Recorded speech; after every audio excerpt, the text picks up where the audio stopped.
food shortage. Yes, we did so talk about food shortages. And it's going to be real. The price of these sanctions is not just imposed upon Russia. It's imposed upon an awful lot of countries as well, including European countries and our country as well. Welcome to Open Source News. Don't forget to like, share, subscribe, and turn on the notifications bell so you don't miss out on real news. Welcome to Open Source News. I am your brother and your host, BCP. If this is your first time here or you're new around here, let me introduce myself briefly. I am a retired banker. I was a vice president at an FDIC-insured saving institution. I have a degree in economics, and I've had my own finance firm and have owned my own businesses for several years. Now, I tell you all this not to impress you, but to impress upon you how my mind thinks. I have a degree in economics, and I was recruited from college just before I earned this degree to work for Arthur Andersen, where they hired me as an economist to work on audits and to work on damage analysis in big lawsuit cases. And what we do there is we look at patterns. We look at patterns so we can figure out damages, find fraud, do audits, etc. Okay, that is my professional background. This is how I think. And I have been making a case on this channel for months now that they are trying to starve us to death. Now, when I say they, I will leave that for you to interpret what I mean by that. But what I'm saying is that this is all by design, that we're seeing things happen right now before our eyes that are patterns indicative of an agenda, a plan, a scheme, a plot to starve us here in the United States and Canada. Now, you can take my word for it, but as an economist, I like something called documentation beats conversation. I like evidence or proof if someone is going to make a claim. So let me give that to you in this video. Let's start off with the conflict in Russia and Ukraine. And what has that done? That has put a crunch and a crisis in America on fertilizer and nitrogen products necessary to produce a harvest, to plant, to put crops and yield other foods that come from Mother Earth. Let's look at that first. We turn to the inflation tracker. Farmers across the country are facing a fertilizer shortage due to the war in Ukraine. And this could impact how much you pay to put food on your table. Planting season is just around the corner for farmers, but there's already a lot of stress ahead of the season. With Russia as a top fertilizer exporter, prices have shot to record highs in the last month. Soren Bjorn is the president of Driscoll's. His company controls around a third of the U.S. berry market. He joins me now. I want to emphasize this. Soren Bjorn of Driscoll's, a third of the berry market in the United States. I think what he has to say would be something very important. Any insight he can give into what's going on right now would be very important. It's a long way from your California fields, if you will, to the war in Ukraine, to the supply chain problems of China. But what you're exhibiting is the difficulties and the enmeshed global market. How's it hitting you? Yeah, I mean, on the farm, we are definitely feeling it, right? I mean, fertilizer and other input costs are up 40 to 100%. And that's if you can get everything. A lot of the specialty inputs, like for organic production, is actually quite difficult to get these days. The local farmer we spoke with says prices from the fertilizer to the gas that is used to run his equipment has increased significantly. This in turn will contribute to the rise in food prices down the road. If we take fertilizer, for example, where Ukraine is a large producer of the necessary components, and you look at just the simple logistics of getting exports out and around the world, what do you need most from government now? Yeah, I mean, I think we need to make sure we have alternative sources of supply, right? And so anything we can do to ease up supply chain constraints.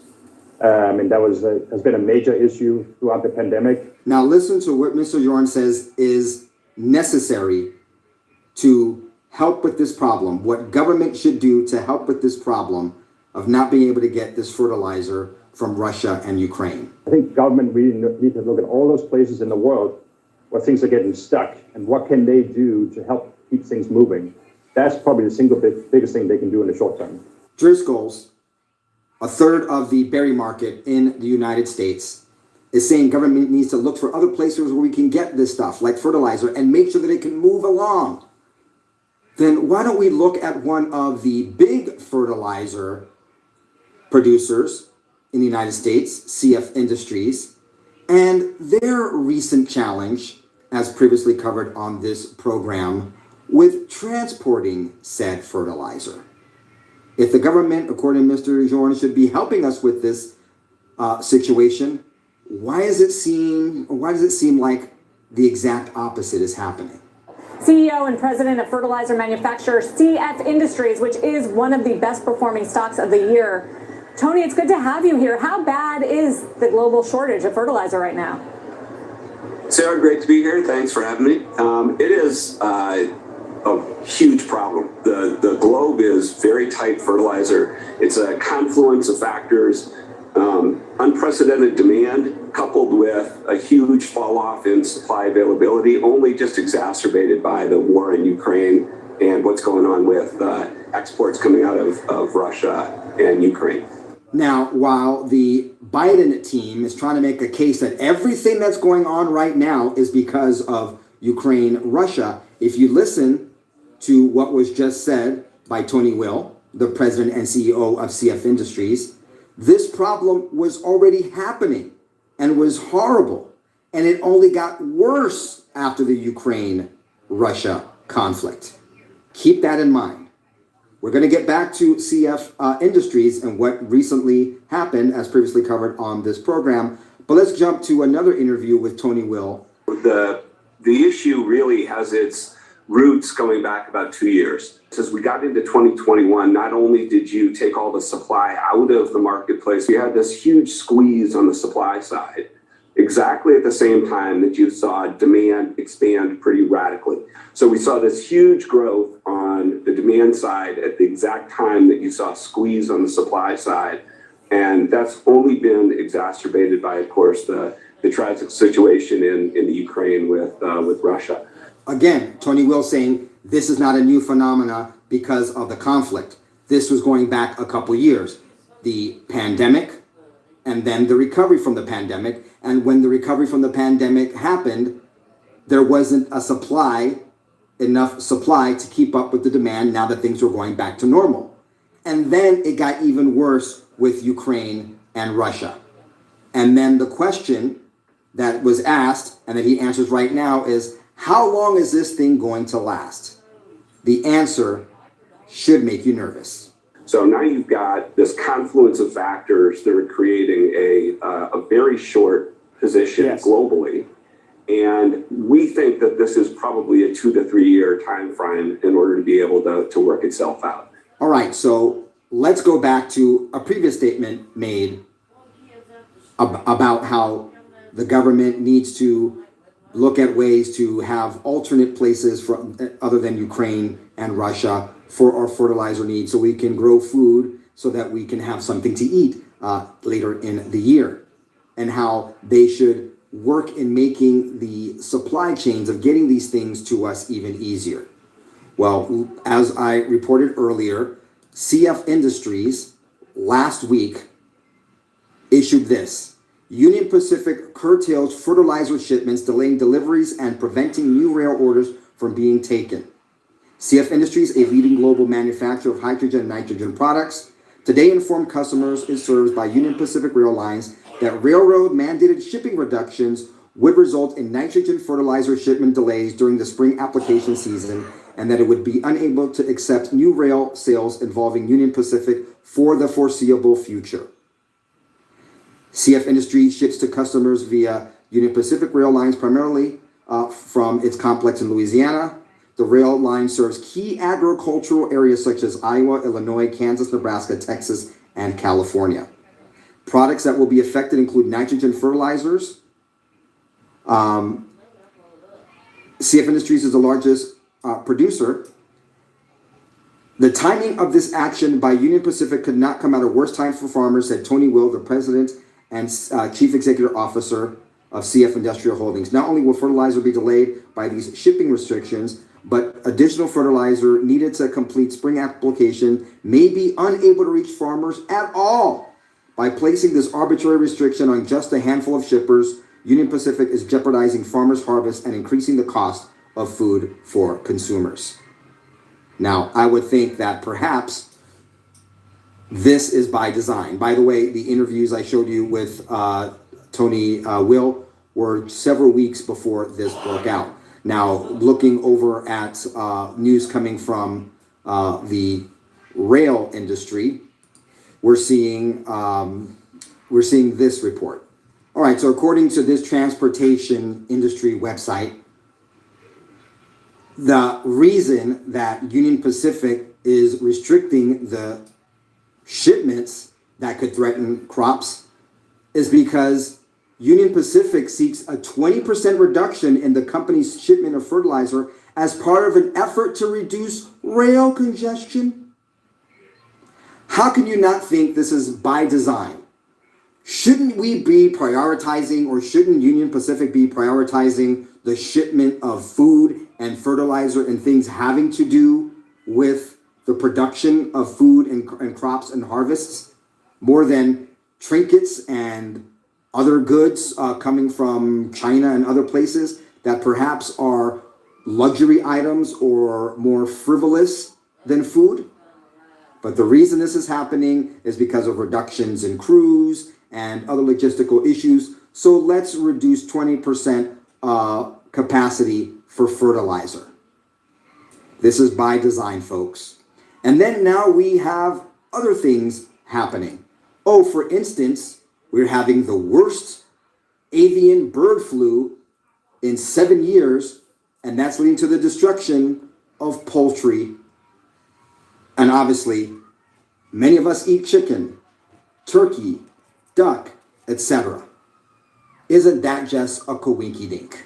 The avian flu, also known as bird flu, is spreading quickly across the United States, making it the worst outbreak since 2015. Bird flu is nothing new, but this particular strain of the virus is causing people to act with urgency. You may remember the bird flu outbreak that we saw back in 2015. Well, this is the largest since then. Nearly 24 states are reporting cases of it. The good news is the CDC says risk to humans is low. No one has had a severe illness this go around. Folks, we've already come out of a pandemic. I don't think we're worried about the pandemic of this avian variety.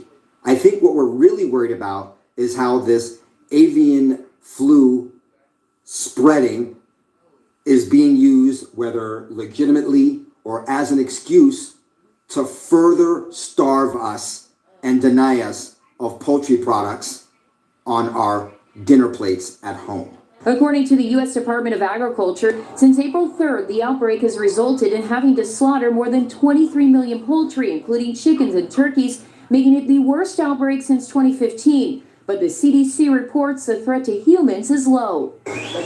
Unless, of course, we're talking about starvation. And folks, let me share with you the last part of this. And what I'm going to share with you is absolutely terrifying. But maybe that's just me. Top story is, of course, the Taylor Farms processing facility in Salinas, which burned overnight. It is now considered a total loss after that monster fire ripped through the building last night. These photos taken from a drone showing just how major this fire was. These pictures coming to us from the city of Salinas. Fire started around 7 last night during some maintenance at the facility. No injuries were reported. That is the very good news. And the cause is still under investigation tonight. Now, some of you who are seeing this for the first time and didn't catch previous episodes and live streams that we've had discussing this will go, okay, well, yeah, that's not good that a processing plant, a food plant, was on fire. But remember at the beginning of this episode, I talked about patterns. That's what I want to look at. Let me just give you the rest of the information from this fire last week in Salinas. Firefighters contained a massive blaze at a Central California food processing plant that prompted authorities to tell thousands of nearby residents to evacuate Thursday and to order tens of thousands more to stay inside their homes. The fire started Wednesday at the Tyler Farms packaged salad plant in Salinas, about 110 miles south of San Francisco. The flames were under control by late morning Thursday, but the shelter-in-place and evacuation orders remained while hazardous material crews worked the scene. Authorities initially feared that the fire could generate an explosion and a plume of hazardous ammonia. About 2,700 people living closest to the plant were told they should evacuate, while 35,000 more were ordered to shelter inside their homes. Interesting thing you'll see here about this pattern. Remember the days Wednesday and Thursday. That seems to be a good day or a bad day for fires at processing plants. Folks, let me just go through these quickly, and you decide if I'm a nutcase and worried for no reason, or if there's something to be perturbed, disturbed, and concerned about. Let's go to yesterday. The headquarters of Azure Standard, the nation's premier distributor of organic and healthy food, was destroyed by a fire overnight. There were no injuries. The cause of the fire is unknown and under investigation. The loss of the facility and the impact on company-wide operation is being assessed. Azure Standard founder and CEO David Stelter issued the following statement: while the headquarters facility is a total loss, a few product lines will be affected. We ask for your patience and prayers as we take steps to adjust and rebuild. We appreciate our Azure community and the many expressions of support we are receiving, and will continue to update our vendors and customers as needed. For our customers, 3 primary product groups are affected due to the destroyed automated liquid pour facility, fruit packing facilities, and carob product facilities. Because of this, we will experience out-of-stock status for Azure Market oils, honeys, and vinegars, basically any Azure Market liquid product. So that is one thing. That was also in April. Oh, also in April, there was a fertilizer plant fire. It was contained. That happened yesterday as well, the 19th of April, or a couple of days ago, depending when you're watching this. Oh, and just another thing that happened in April. It may be nothing, but there was a fire inside a grain elevator over in Kansas. So Kansas seemed to have their share of fires, a grain elevator and a fertilizer plant. All of those, both of those within a week of each other. Nothing to see here, folks, nothing to see here. Move along, move along. How about, let's go to March. March 24th, Belfast, Maine. The Penobscot Macomb potato processing plant in Belfast was destroyed in a fire that started in the early morning hours of Thursday. I told you, Thursday is not a good day to be working at a food processing plant of any kind, or Wednesday for that matter. The report of the fire went out early Thursday morning. There were 8 staff members in the building when the fire started. Okay, nothing to see here, right? Nothing to see here. Oh, what about that big fire at the Walmart distribution center? That also happened in March. And investigators, a week later, were still trying to figure out what started the massive fire that started on a Wednesday at a Walmart distribution center in Plainfield. Of course, there's nothing to see here, right, folks? I mean, this is just madness on my end. A week after that fire, by the way, both local and federal investigators are still trying to determine the cause of that massive fire. Wednesday marks 1 week since the fire broke out. Wednesdays are dangerous. I'm just a crazy person. Now, we had a live stream where we started to talk about this, and I asked the BCP family, our subscribers and members of our community, to help crowdsource some stories on this. And I got this one from one of our Canadian brother. 5 people injured in explosion at a food processing hub in Quebec. Oh, March 23rd, a Wednesday. People working nearby heard a big boom at around 8:30 a.m. Wednesday. An explosion and a fire at a food processing hub. Nothing to see here, nothing to see here. Also in March, Nestle fire under investigation. Malicious intent not suspected. Doesn't mean it didn't happen. After burning for nearly 24 hours, the fire at Nestle is finally out. Chief Kevin Milner with the Jonesboro Fire Department said Thursday afternoon, crews had finally knocked down the fire that started Wednesday afternoon. Oh, nothing to see here, folks. I mean, Nestle, right? I mean, a Nestle food processing place. Nothing to see here. The situation at our Jonesboro factory is under control, and we are looking into the cause of the fire. Employees should not report to work until further notice.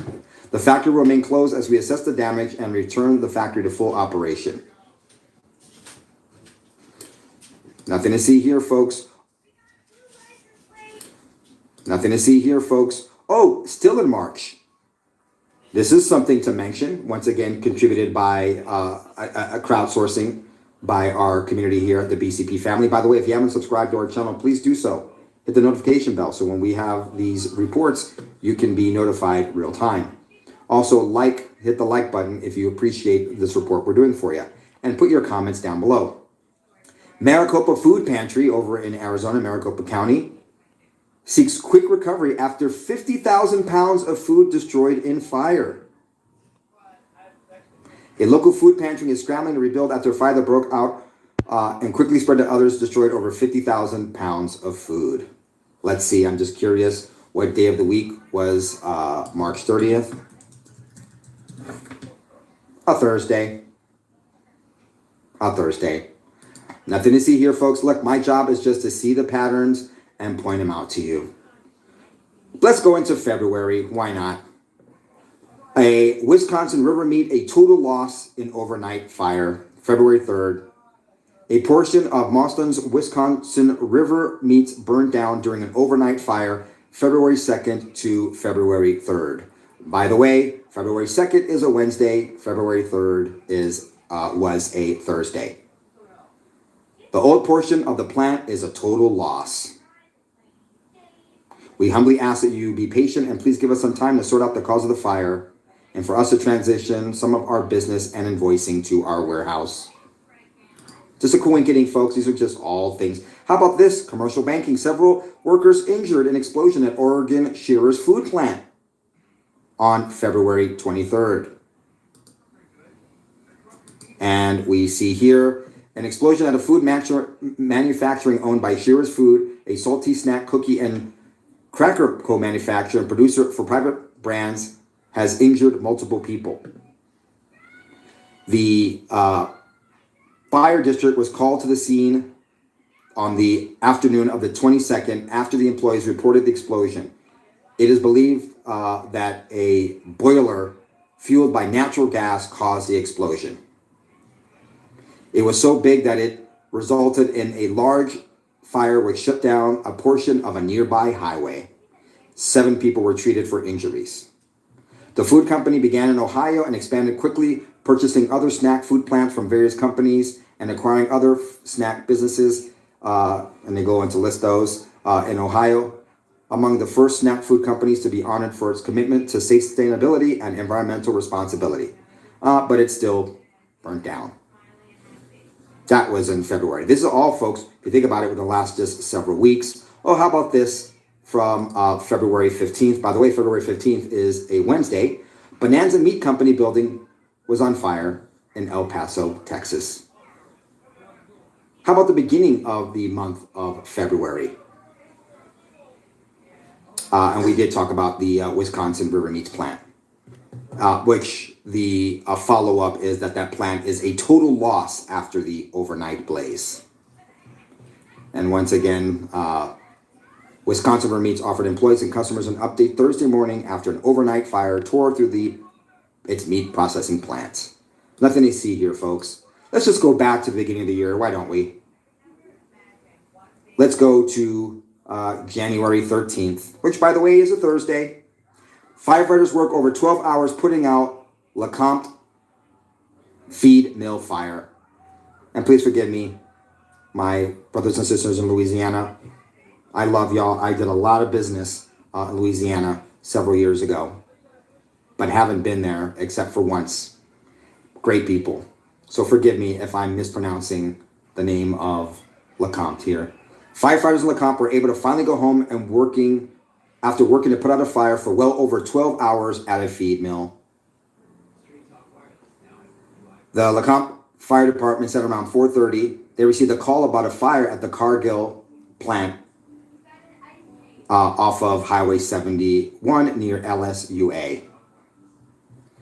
Now, while firefighters were in the building fighting the flames, there was an explosion. Luckily, no one was injured. After the blast, the fire continued to burn, and crews working out to put it all day on Thursday. By the way, folks, someone who said they are a employee at Cargill claims that the principals of Cargill are they go to Davos every year, and they are very much aware of the globalist planning. That's just something I heard from someone who said they work for that company.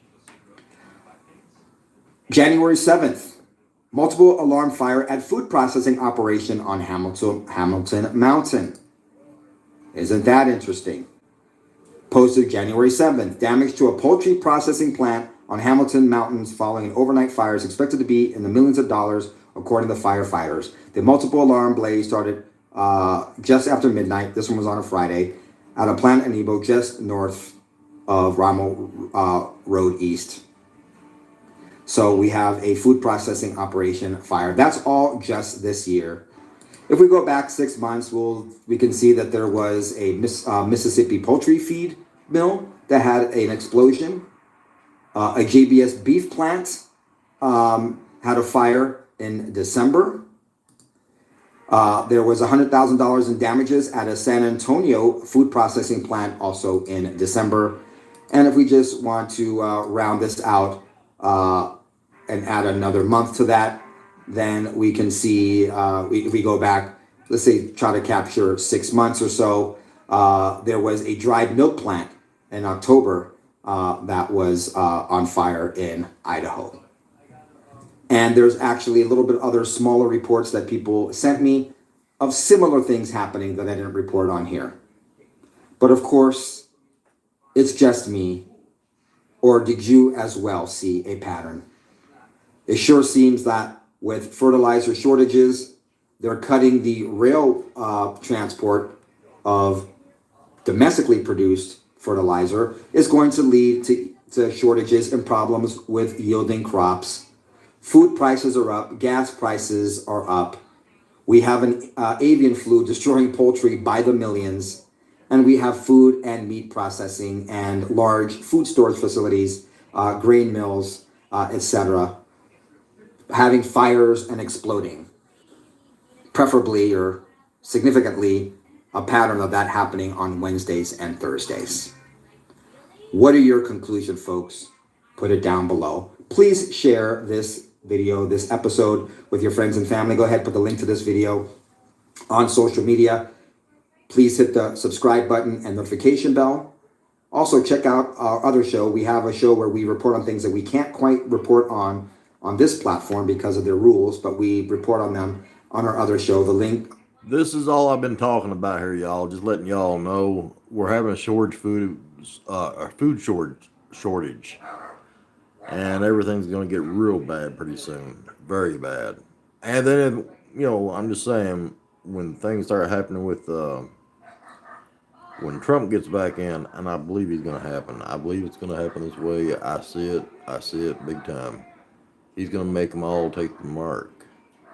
You won't be able to buy, sell, or trade unless you take the mark of the beast. And that's going to be in a barcode. And that's going to be in the V-Juice, y'all.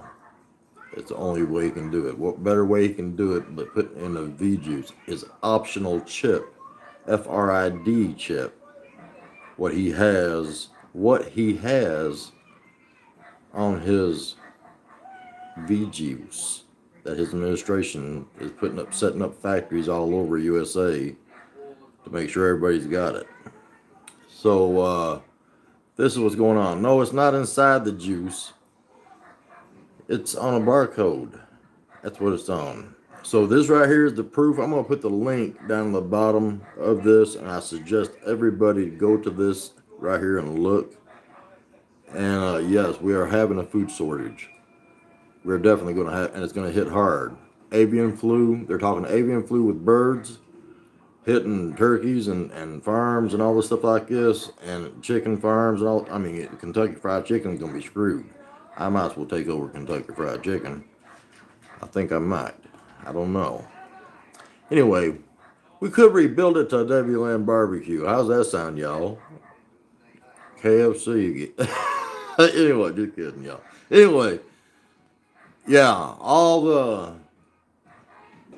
everything's gonna be messed up, y'all. Everything. They're taking away.